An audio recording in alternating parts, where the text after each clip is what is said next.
kiumbe mwanadamu aliyeumbwa kwa udongo. Tambue, jifahamu, chakasumba na mikogo. Mepewa siku chache kuishi duniani, nazo zimejawa tabu pia dhiki tu yani. Uzima unakupatia kiburi, unatembea kwa kuringa, unakumbatia kivuli. Maana madaraka na wingi wa ngaramu ulizo nazo si fahari ya kufurahia vizuri. Sikufikirika ama utani, tumeona wengi wakifilisika kama utani. Waliodharaulika na kukatiwa tamaa na jamii, wakitajirika kama utani.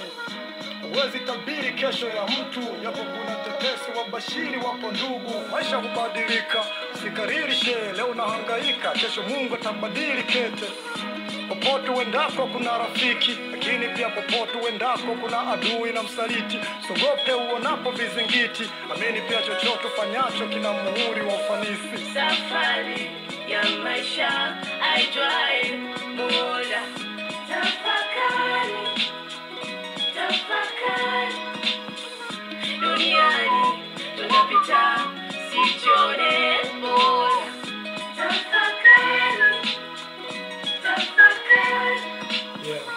Kumbuka kusaidia wahitaji, sababu sote kwa hii dunia wapitaji. Saidia yatima na wagonjwa vitandani, wajane wasio